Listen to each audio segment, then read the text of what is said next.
J'ai toujours vécu à l'extrême. Pour moi, un après-midi tranquille, ça se résume à soit pagayer pendant des heures en kayak ou planer sur des vagues avec mon kitesurf. Pas étonnant que mon emploi dans les stringants me convienne autant. J'ai fait des études pour devenir arpenteur, mais j'étais sûr d'une chose. Je voulais pas pratiquer ce métier-là de façon conventionnelle. Comme par exemple de me retrouver sur une autoroute ou sur un chantier de construction. Ça peut convenir à la plupart des gens, mais pas à moi. Il faut que dans mon travail, il y ait des émotions fortes puis de l'aventure. Mais c'est ce que j'obtiens en travaillant dans les mines. Laissez-moi dire ça autrement. Travailler, c'est pas vraiment le mot. Je pense que je m'amuse plutôt comme un fou. Et à gauche. À tous les matins, je vais passer à peu près 4 heures à faire mes relevés sur terre. Je suis une des premières personnes à arpenter ce secteur.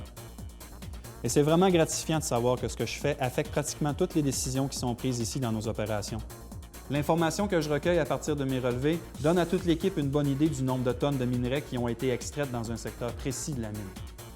Mes relevés permettent aux foreuses d'exploration d'être bien positionnées pour atteindre les veines de minerais ou d'être placées correctement lorsqu'on commence un forage à un autre niveau du puits. Mes relevés sont utilisés pour déterminer si les opérations souterraines ont bel et bien été exécutées selon les plans. A-t-on exploité le bon secteur? A-t-on exploité suffisamment un endroit en particulier? Et si ce n'est pas le cas, on a besoin d'adopter une nouvelle stratégie rapidement. Je dois vous avouer que souvent, mon travail physiquement est assez exigeant. Je dois monter et descendre souvent des échelles et puis travailler dans des endroits clos et confinés comme celui-ci.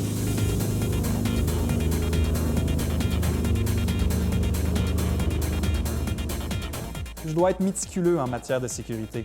Je dois travailler de façon efficace. Je dois tout le temps garder mon sang-froid. Je dois aussi m'assurer d'avoir le bon équipement. Et ça inclut ma station totale. En arpentage, pour être capable d'obtenir un travail de qualité, on doit s'assurer d'avoir le bon équipement, comme un appareil comme celui-ci qui est une station totale. Une station totale, c'est un appareil électronique qui va calculer des angles horizontales, verticales et prendre des distances. À partir d'un point de base de données, comme on a ici, une station qui obtient des coordonnées en X, Y et Z, on va être capable de trouver un point, en implanter un ou d'en relever qui va être à peu près précis dans le millimètre. Je passe l'après-midi à faire mes plans avec les données que j'ai recueillies plus tôt dans la journée.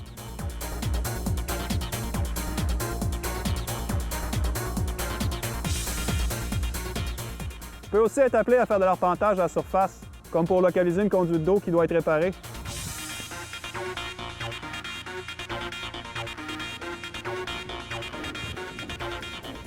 Après ça, vous pensez que j'ai le temps de m'accouler douce?